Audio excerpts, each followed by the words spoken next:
Assalamualaikum warahmatullahi wabarakatuh. Salam sejahtera untuk kita semua. Pertama-tama, mari kita panjatkan puji dan syukur kita atas kehadirat Allah Subhanahu wa Ta'ala. Karena berkat rahmat dan hidayahnya lah kita masih diberi kesehatan dan kesempatan untuk melakukan diskusi pada pagi hari ini dalam mata kuliah Filsafat Pendidikan.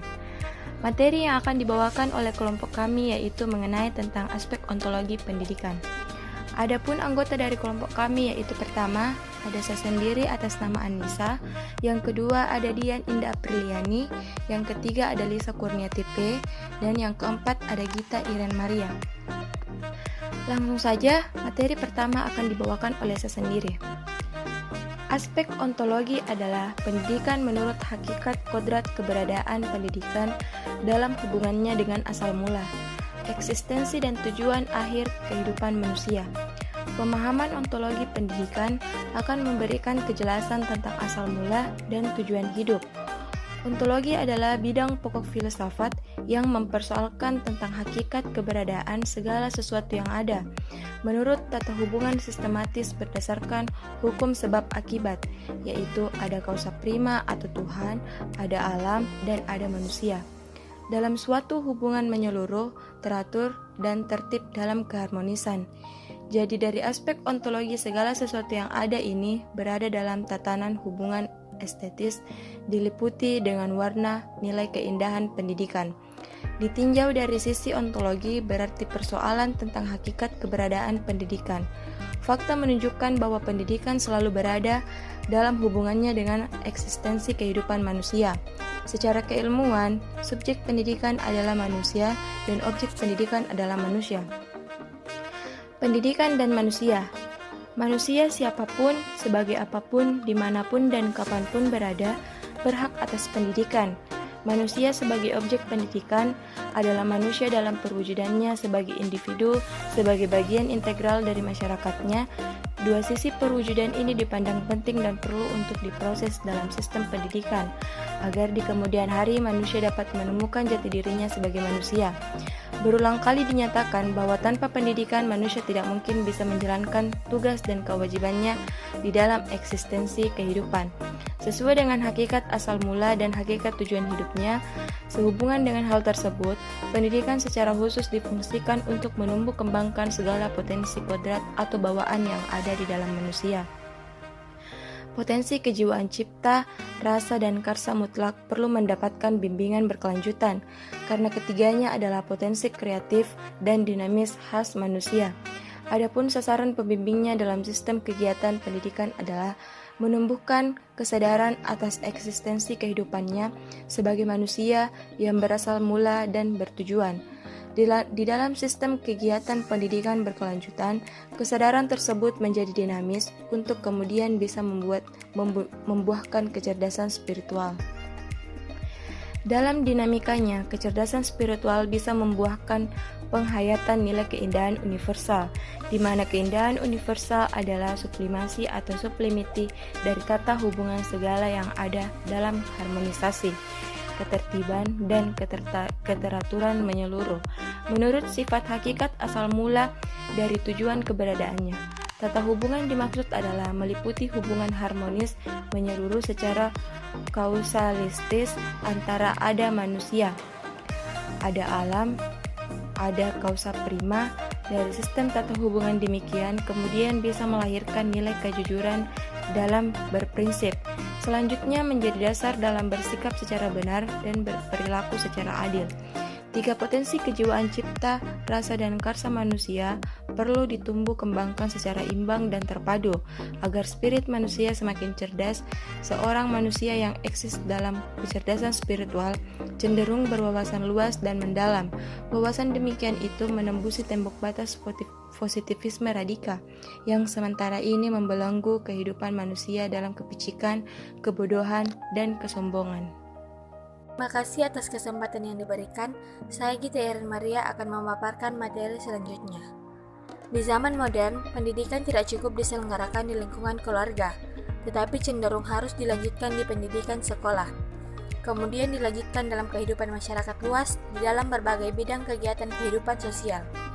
Oleh sebab itu, Berikut ini berturut-turut dibahas peranan keluarga, sekolah, dan masyarakat dalam menyelenggarakan sistem kegiatan pendidikan. Peran keluarga. Sistem kegiatan pendidikan di dalam keluarga sangat tergantung kepada kecenderungan yang kuat orang tua terhadap dunia pendidikan. Dalam hal ini, tingkat kualitas pendidikan orang tua menjadi penting dan menentukan. Kecenderungan kuat dan kualitas pendidikan orang tua tidak harus tergantung pada tinggi rendahnya pendidikan formal atau sekolah yang telah diraih, tetapi tergantung pada kualitas motivasinya. Idenya memang tingkat ketinggian pendidikan sekolah berbanding lurus dengan kualitasnya.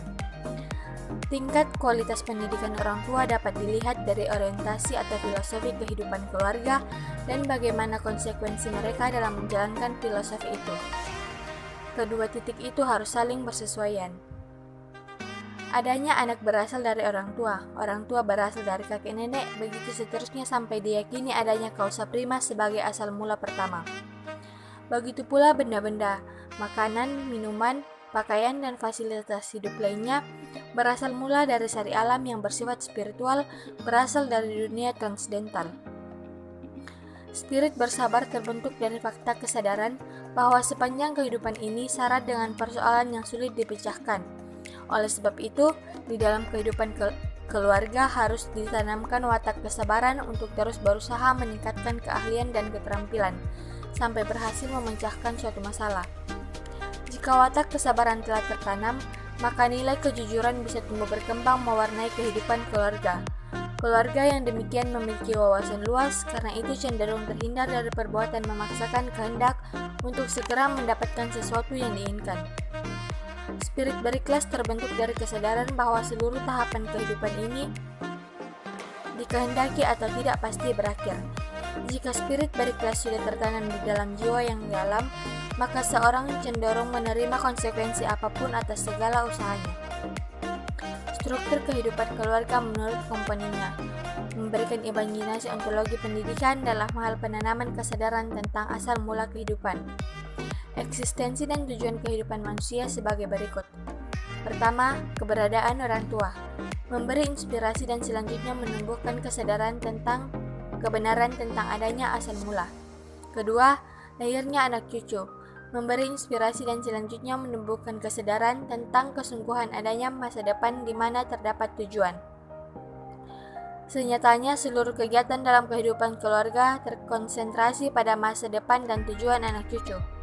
Ketiga, kegiatan hidup sehari-hari mulai dari waktu lahir, bayi, kanak-kanak, remaja, dewasa, masa perkawinan, hari tua, sampai saat kematian tiba, semuanya memberi inspirasi tumbuhnya kesadaran untuk corak eksistensi kehidupan yang berbanding lurus dengan asal mula dan tujuan tadi. Selanjutnya yaitu peran pendidikan sekolah. Sistem kegiatan pendidikan yang berlangsung di dalam institusi persekolahan, tujuan utamanya adalah mengembangkan dan membentuk potensi intelektual atau pikiran menjadi cerdas. Pencerdasan pikiran dilakukan dengan meningkatkan pengetahuan mengenai reading atau membaca, writing atau menulis, dan arithmetic atau berhitung. Reading sasarannya adalah bukan hanya mengembangkan kemampuan membaca tulisan, tetapi lebih daripada itu ialah kemampuan membaca fakta kehidupan yang sedang berjalan. Adapun writing sasarannya adalah kemampuan mengungkapkan hal sesuatu yang telah dibaca untuk kemudian disosialisasikan dalam bentuk tulisan. Sedangkan arithmetic, sasaran pokoknya adalah kemampuan menghitung dan membuat perhitungan agar setiap langkah kehidupan dapat menghasilkan kepastian. Untuk itu, maka materi pendidikan diorganisasikan dalam bentuk kurikulum yang kandungan isinya meliputi beberapa masalah tentang kealaman, sosial kemanusiaan, dan moral keagamaan menurut perbandingan yang disesuaikan dengan kebutuhan. Materi pendidikan tersebut selanjutnya dipelajari dengan target kemampuan kognitif, afektif, dan psikomotorik. Dengan target ini berarti sistem kegiatan pendidikan sekolah bertanggung jawab terhadap pertumbuhan dan perkembangan spirit nilai kebenaran yang dapat difungsikan sebagai dasar pencerdasan intelektual. Peran masyarakat. Masyarakat dimaksud meliputi semua lembaga sosial, apakah yang tertutup formal ataukah yang terbuka informal, apakah yang bergerak di bidang sosial ekonomi, sosial politik, social justice, social education, social security, social healthy, social sport, social tourism, ataukah social religious, dan sebagainya. semua pihak dimaksud bertanggung jawab terhadap pertumbuhan dan perkembangan kecerdasan spiritual untuk kemudian dapat membuahkan nilai keadilan sebagai spirit kelangsungan kehidupan masyarakat. Tanggung jawab masyarakat terhadap penanaman kecerdasan spiritual di setiap lini kegiatan sosial bisa menumbuhkan kesadaran bahwa hidup bersama mutlak harus dilakukan untuk mencapai tujuan kehidupan ini. Pertumbuhan kecerdasan hidup bersama kemudian bisa membuahkan nilai keadilan sosial. Oleh sebab itu, kehidupan masyarakat selanjutnya dijiwai dengan keadilan politik, ekonomi, hukum, pendidikan, dan sebagainya. Jadi secara ontologis, pencerdasan spiritual sebagai hakikat pendidikan menjadi jelas dalam hubungannya dengan manusia, khususnya dengan usahanya membangun berbagai jenis sistem pendidikan. Adapun usaha membangun berbagai macam jenis sistem pendidikan itu adalah agar seluruh potensi manusia, khususnya cipta, rasa, dan karsa, dapat dikembangkan untuk kemudian bisa membuahkan nilai kebenaran, keindahan, dan kebaikan. Dari sistem pendidikan keluarga, hakikat pendidikan ditekankan pada upaya menumbuh kembangkan kesadaran adanya asal mula, eksistensi, dan tujuan kehidupan dalam tata hubungan kausualistik, sehingga membuahkan nilai keindahan. Melalui sistem pendidikan sekolah, hakikat pendidikan berupaya untuk menumbuh kembangkan pengetahuan kognitif, afektif, dan psikomotorik secara simultan untuk kemudian membuahkan nilai kebenaran. Sedangkan dalam pendidikan sosial, seluruh masyarakat bertanggung jawab terhadap penanaman nilai kebaikan untuk kemudian bisa menumbuh kembangkan keadilan dalam seluruh aspek kehidupan sosial. Seluruh masyarakat bertanggung jawab terhadap penanaman nilai kebaikan untuk kemudian bisa menumbuh kembangkan keadilan dalam seluruh aspek kehidupan sosial. Selanjutnya adalah pendidikan dan filsafat. Secara etimologis, filsafat berarti cinta kearifan. Mencintai kearifan berarti mendambakan kehidupan yang diliputi dengan sikap dan perilaku adil. Kehidupan yang berkeadilan adalah kehidupan yang harmonis, penuh dengan ketentraman, kedamaian, dan kebahagiaan. Kehidupan demikian adalah kehidupan dinamis, kehidupan kreatif untuk pertumbuhan dan perkembangan ke arah masa depan yang lebih baik. Selanjutnya, menurut objek penyelidikannya, filsafat adalah bidang studi yang mempersoalkan hakikat segala sesuatu yang ada, apakah yang ada itu secara kuantitatif, tunggal atau plural, berada dalam realitas abstrak atau konkret, apakah yang ada itu bersifat mutlak dan tetap relatif atau berubah-ubah. Filsafat terhadap pertanyaan itu mengakui bahwa menurut substansinya, yang ada itu tunggal, berada di tingkat abstrak, bersifat mutlak, dan tidak mengalami perubahan. Sedangkan menurut eksistensinya, yang ada itu plural, berada di tingkat konkret, bersifat relatif, dan mengalami perubahan terus-menerus. Jadi, segala sesuatu yang ada di dunia sekarang ini berasal mula dari satu substansi. Persoalan yang muncul adalah bagaimana menyikapi pluralitas ini agar tidak terjadi benturan antara satu dengan lainnya. Misalnya pluralitas jenis, sifat dan bentuk manusia, binatang, tumbuhan, dan badan-badan benda berasal dari satu substansi. Apakah yang harus dilakukan agar manusia dengan lainnya tidak saling berbenturan kepentingan sehingga bisa mengancam keteraturan sosial dan ketertiban dunia? Jawabannya yaitu manusia harus bersikap dan berperilaku adil. Berperilaku adil terhadap diri sendiri, masyarakatnya, dan terhadap alamnya. Agar bisa berbuat demikian, manusia harus berusaha mendapatkan pengetahuan yang benar mengenai keberadaan segala sesuatu yang ada. Dari mana asalnya, bagaimana keberadaannya, dan apakah yang menjadi tujuan akhir dari keberadaan ini. Untuk itu, manusia harus mendidik diri sendiri dan sesamanya secara terus-menerus. Bertolak dari pemikiran filsafat tersebut, pendidikan muncul dan memulai sesuatu. Manusia mulai mencoba untuk mendidik diri sendiri dan sesamanya dengan sasaran menumbuhkan kesadaran terhadap eksistensi kehidupan ini.